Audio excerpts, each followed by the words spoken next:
نه همین تو کی؟ تو کی؟ من؟ اوه من هیچ ما آدمم اگجون تو؟ من کلوب تو اکلوب همینجا زندگی میکنی؟ من مهمونم نه اومدگی قبول سر گفته است کی که گفته سر؟ کی گفته سر؟ تو بچه همه گفتی من خوشم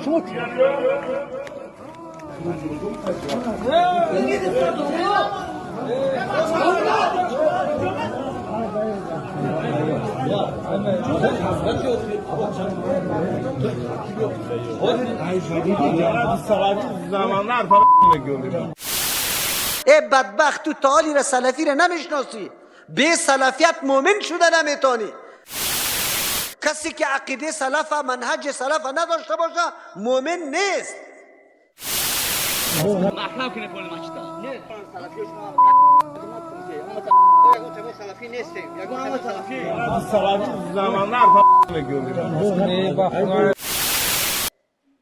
سلف خیر القرون است صحابه تابعین تبی تابعین اگر به منهج از روان نباشی عقیده از نداشته باشی تو مؤمن نیستی ای بدبخت تو تعالی را سلفی را نمیشناسی به سلفیت مؤمن شده نمیتانی صورت چیزی؟ اوه صورت نیست همشا اوه کده وقت خدا که جوم میگه من مشتبه آخر نگیم نگیم زنیمش يا نفس إن لم تظفري لا تجزعي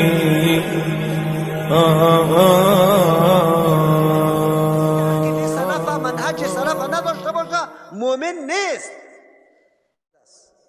ولا تلقوا بأيديكم الى التهلكه مال داری امروز خبر داری چند چینل برای ترویج فحشا است برای ترویج عقاید نعوذ بالله تفرقه اندازی این چینل هایی که کلمه وهابی را در دست گرفته که سلفی را امی کسایی که باز خود مبصر هم میگه بجای از که الله متعال او را یک کمی بصیرت بده که تحقیق بکنه ای بدبخت تو تعالی را سلفی را نمیشناسی به سلفیت مؤمن شده نمیتانی کسی که عقیده سلف منهج سلف نداشته باشه مؤمن نیست سلف خیر القرون است صحابه تابعین تبی تابعین اگر به منهج از روان نباشی عقیده از نداشته باشی تو مؤمن نیستی لیکن یا فرقه های جدید پیدا شده وهابیا و سلفی هست این از کجا تبلیغات میکنی وهابی کی را میگه کسی در دنیا پیدا میشه که خود وهابی کدام اموی که به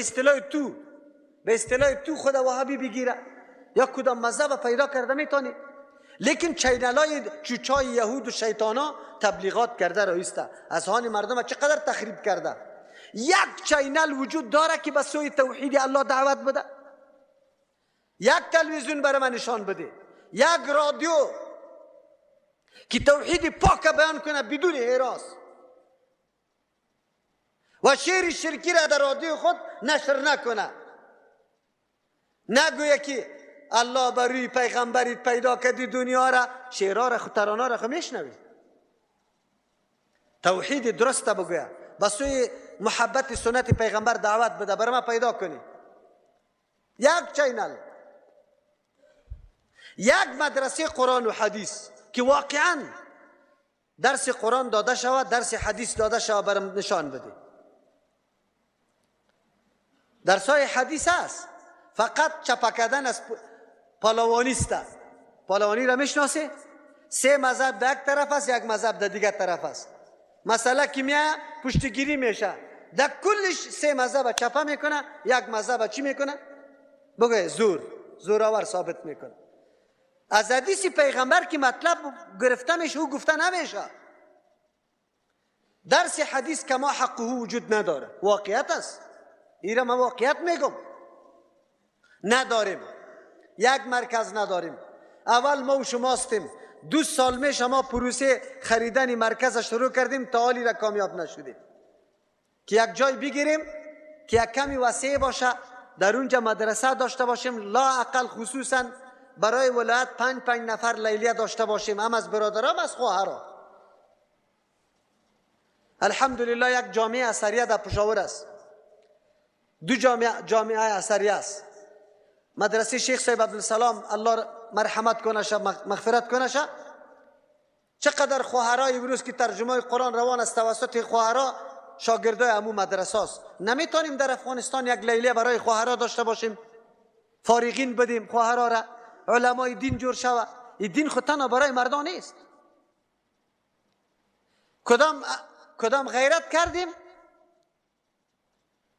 مکاتب خصوصی است که پرسان نکو، مکاتب خصوصی است که پرسان نکو، پیسه جمع کو، پیسه فیس بالا ببر، بگو اولاد مردم تباه کردن بیچاره. ایده کدام طرف میکشانه؟ غریب بیچاره زیر گل است. از مکاتب کلی استازای فامیده میره در مکتبای خصوصی، مکتبای دولتی همونطور کسای باقی میمانه، مردم با اولاد غریب در اونجا میره درس نیست. بگوی خیری اولاد غریب سوار رئیس و وزیر شده میتونه، مامور و معلم شده میتونه، باز دیخانی میکنه.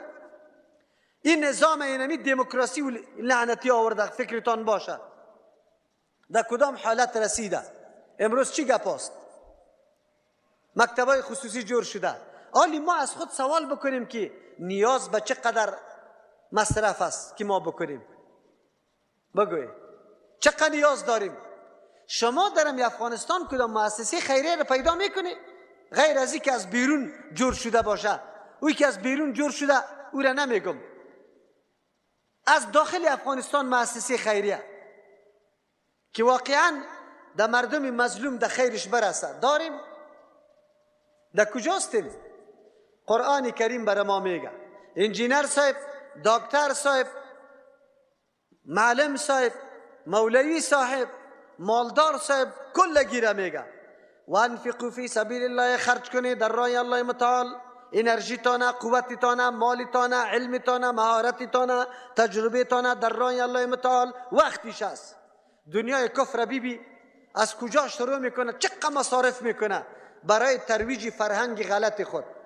ما تو مسلمان جور شده ما را پس میگیره، اعلان چی میکنه؟ یکیش اعلان مهدی میکنه که من مهدی استم، دیگهش اعلان پیغمبری میکنه، دیگهش معاون مهدی میکنه، دیگهش چی میکنه؟ نصرانی. سرا کشیده میشه وقتاً فوقتاً. لیکن کجاست؟ ما چی داریم؟ چقدر مقابله داریم؟ مصرف کردیم؟ ولا تلقوا بأيديكم الى التهلكه، در موقع ضرورت که برای تو نیاز است تو مصرف نکردی، خود به دسته ده هلاکت انداختی. اگر ما تو مدرسه را جور نکردیم، اولاد ما خامخا فرهنگ بیگانه را، اگر ما تو تلویزیون دینی را جور نکردیم، رادیوی دینی را جور نکردیم، مرکز دینی را جور نکردیم، پوهنتون دینی را جور نکردیم، مردم خود به خود به مو طرف روان است. برو از اولادت پرسان کو که دین از یاد میفهمه یا نامای سازنداره از این دواره.